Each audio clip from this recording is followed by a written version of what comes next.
Je suis Christophe, et aujourd'hui je vais te partager quelque chose que j'ai traversé et qui te concerne peut-être aussi. Tu sais, il y a des moments où l'épuisement est si profond qu'il devient physique, vraiment. C'est cette sensation d'un cœur à vif, un cœur qui saigne, qu'il faudrait presque recoudre, là, maintenant, pour que les morceaux tiennent encore un peu ensemble. On sent que tout peut s'effondrer d'une seconde à l'autre, alors l'instinct premier, c'est de s'y crisper, de tout bloquer, de tenir bon, coûte que coûte. C'est exactement ça que j'ai ressenti, au plus profond de moi pendant cette séance. Cette peur panique, cette terreur de l'effondrement qui nous fait camper sur nos positions, nous enfermer dans ce qu'on connaît, juste pour ne pas sentir le sol se dérober. Si tu ressens ça, sache-le, tu n'as rien perdu. Tu t'es juste un peu éloigné de toi. Alors, bienvenue. Bienvenue dans Chronique de mes mondes intérieurs. On plonge ensemble dans la 7e séance de 2026, un voyage au cœur de la fragilité, pour découvrir, je l'espère, une force qu'on n'attendait pas. Tout part de là, de cette douleur, ce sentiment d'être comme un navire à la dérive, avec des voiles en lambeaux, seul, sans but. On a l'impression d'être un outil qui a perdu son sens, déconnecté de tout et de tous. Avec cette croyance, cette certitude au fond du ventre d'être absolument seul dans ce combat. Un être qui erre simplement au gré des vents, sans aucune direction. Et l'image qui est venue, elle était d'une clarté terrible. C'était ça, des voiles en lambeaux. Pas juste un peu abîmés, non, totalement déchirés, usés jusqu'à la corde, sales, d'une couleur grisâtre, la couleur d'un linceul. L'image parfaite de l'épuisement total.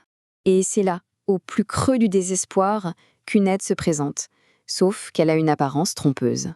C'est à ce moment-là que la métaphore centrale de ce voyage a émergé, l'étoile d'araignée. Dans cet espace d'accompagnement, j'ai perçu qu'une aide était en train d'arriver pour réparer ces voiles en lambeaux. Mais cette réparation, elle ne ressemblait pas du neuf, pas du tout. Elle avait l'apparence de la négligence, de l'abandon, de vieilles toiles d'araignée. Et voilà le moment clé, le geste d'auto-sabotage qu'on connaît si bien. En voyant ces toiles d'araignée sur mes voiles, mon premier réflexe a été quoi? De faire le ménage, de nettoyer ce qui me paraissait sale, négligé. Et bien sûr, en faisant ça, je me retrouvais exactement au point de départ, seule, avec mes voiles en lambeaux. Mais pourquoi on fait ça? Pourquoi est-ce qu'on enlève ce qui vient nous aider?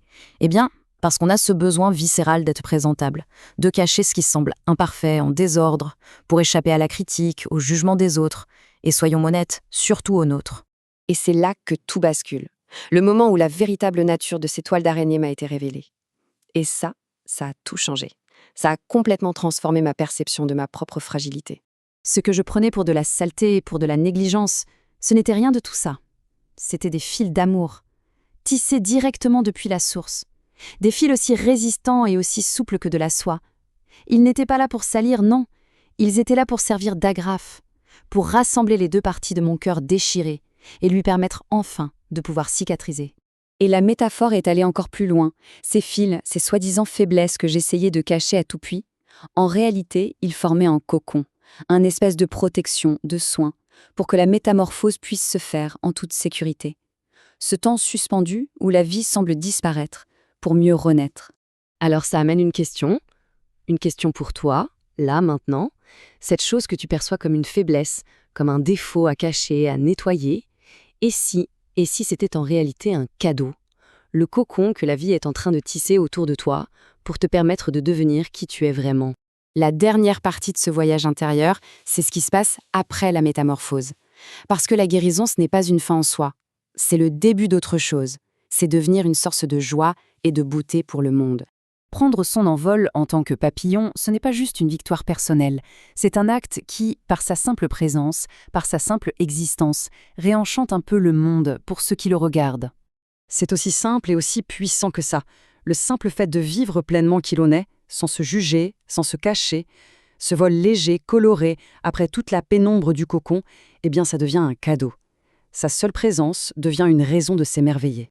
Alors, il y a deux chemins qui se présentent. Le premier, c'est de rester l'enfant qui se croit perdu dans sa nuit intérieure, incapable de voir, d'accueillir les bénédictions qui sont pourtant là.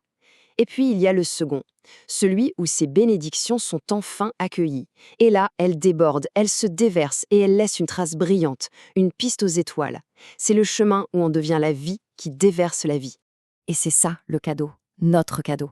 Oser être ce papillon, cette part de nous si colorée, si légère, si fragile en apparence. Être la fantaisie vivante qui redonne aux autres une raison de s'émerveiller. Accepter que notre chemin, avec ses cocons et ses métamorphoses, est notre plus belle offrande. Si ce voyage intérieur a résonné en toi, un pouce levé, un commentaire pour partager ce que tu ressens, ou un abonnement sont de belles manières de le montrer et de ne rien manquer des prochaines chroniques. Et si tu as été touché, songe à partager ce moment. C'est offrir à quelqu'un d'autre la permission de voir la beauté dans sa propre fragilité. Parce que, souviens-toi, tu n'as rien perdu, tu t'es juste un peu éloigné de toi. Et si tu sens cet appel au fond de toi d'un retour à toi-même, si ces mots te parlent, alors je t'invite à me contacter directement. Le lien est juste là, dans la description. Un simple message suffit. Je prends le temps de répondre à chacun, personnellement. Ensemble, on peut explorer ces mondes intérieurs. Pas pour fuir la réalité, non, mais pour en habiter une plus vaste, plus vraie. Une réalité qui soit authentiquement la tienne.